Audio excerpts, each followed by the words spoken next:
quest. The so-called Universal Gnostic Church, a deceptive path to Gnosis. Welcome to Pleroma Pathways, where we explore esoteric and apocalyptic texts. In this article, we delve into the teachings of Samael Aun Weor, a controversial figure in modern spiritual movements, often associated with a dangerous cult-like ideology. While Aun Weor and his followers claim to promote Gnostic principles, their practices and teachings bear little resemblance to authentic Gnosticism. Instead, they present a warped version of Gnosis that has led many down a destructive path. Samael Aun Weor, the cult leader. Victor Manuel Gomez Rodriguez, later adopting the name Samael Aun Weor, founded what has come to be known as the Universal Gnostic Church in Mexico in 1949.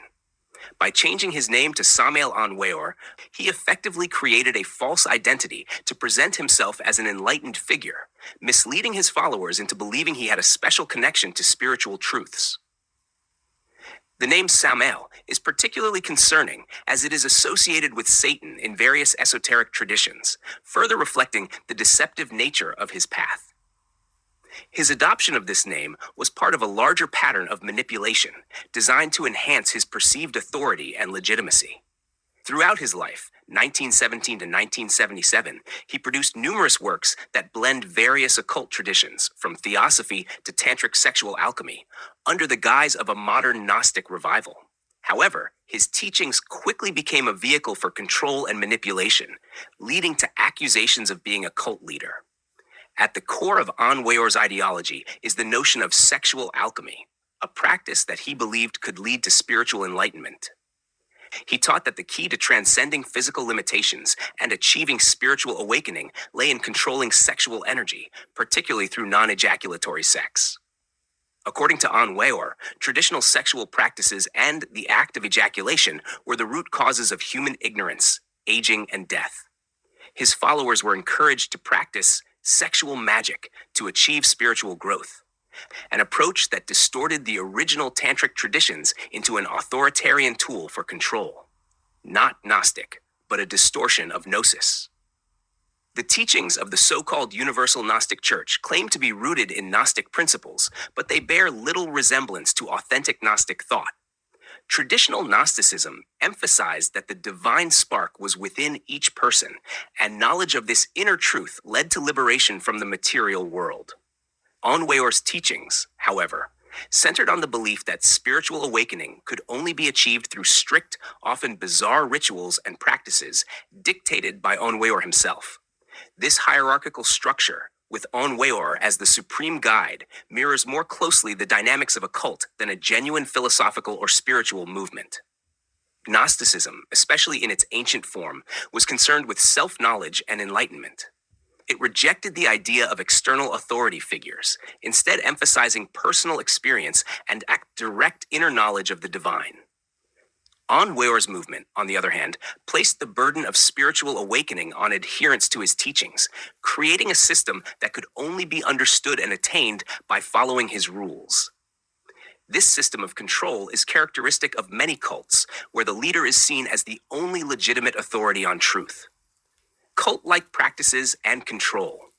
The so-called Universal Gnostic Church exhibited many of the typical signs of a destructive cult. One of the most alarming aspects of this movement is its extreme focus on sexual control. Aun Weor's emphasis on sexual magic has led many followers into unhealthy, obsessive practices. While Gnostic teachings may have explored sexuality in a metaphorical or symbolic sense, Aun Weor's interpretation was a far cry from these ancient ideas. His teachings placed sexual control at the center of spiritual awakening, often isolating members from society and their natural relationships. Furthermore, Aun Weor's followers were taught to view themselves as part of an exclusive group, with all other paths deemed false or evil. This sense of elitism is a hallmark of cult-like movements. The idea that other spiritual traditions are controlled by dark forces is another tactic often used to solidify the group's control over its members. In this way, Aun Weor's teachings fostered a mentality of paranoia and distrust of the outside world, leading to the alienation of many followers. A false path to Gnosis. It is crucial to understand that Gnosticism is not about adhering to an authoritarian figure or following rigid, dogmatic practices. Genuine Gnostic thought is concerned with self-knowledge and spiritual enlightenment through personal insight and experience. Aun Weor's teachings, on the other hand, created a pseudo-Gnostic system that was far more concerned with control and manipulation than with true spiritual awakening. Many individuals have been harmed by Aun Weor's cult, whether through the disintegration of their personal lives, the alienation from loved ones, or the mental and emotional strain caused by his obsessive teachings.